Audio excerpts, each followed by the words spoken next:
Hey, what's up, everybody, and welcome to the Inspire Radio podcast. My name is Russ Warren. I'm an author, speaker, and online coach, and the goal of this podcast is to encourage you to live an inspired life. We need more people to live inspired. We have enough uninspired people out there. We want to live an inspired life, to make a difference, to personally grow in every area of life. What up, what up, what up? Good morning. Thanks for being here. I really appreciate it. It's a brand new episode number 18 of the Inspire Radio podcast. Appreciate you being here as always. And hey, if you don't mind, leave me a little review. Give me a few stars. How about 5 of them? Share it with your coworkers, with your friends, with your family, classmates, teammates, and the whole 9 yards. I really appreciate it. Today, I want to talk about something. And I usually will try not to date these episodes because it doesn't matter really what time of the year it is, and I don't want people to not listen because of maybe they're starting in January and I'm recording these at a different time, and that's cool.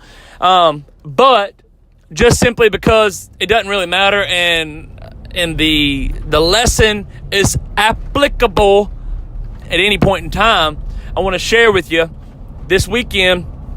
I like to study the greats. You know that. If you've listened to me for any period of time, I like to listen to a lot of positive stuff, listen to a lot of people who are at the top of their game in whatever area of life they are in, whether it be the spiritual aspect of life, physical, mental. It doesn't really matter. I like greatness. And it's no secret that I live in Tuscaloosa, Alabama, home of the Crimson Tide, Roll Tide, home of Nick Saban, the master of coaching college football, and greatness is just all over our town because of him. And so this weekend was opening weekend of college football season, and Alabama played Louisville. So if you're listening to this in 2030, it's 2018 as I record this. And Alabama won by a pretty high margin. And there was a point in time in the game when Alabama was up 40-something to 7 or something, and the commentators made this statement.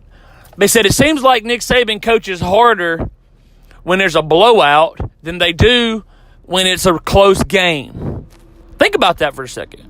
The man's won 5 national championships in the past 10 years, success by any stretch of the imagination in any sport, and they said he coaches harder when his team's up by 40 points than he does when it's a close ball game.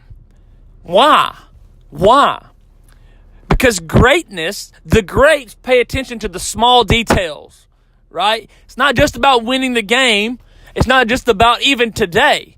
So he's happy that they're winning the game by a large margin, right? But he knows that come down the road, come later on in the season when they're playing some bigger ball games and bigger, a tighter schedule.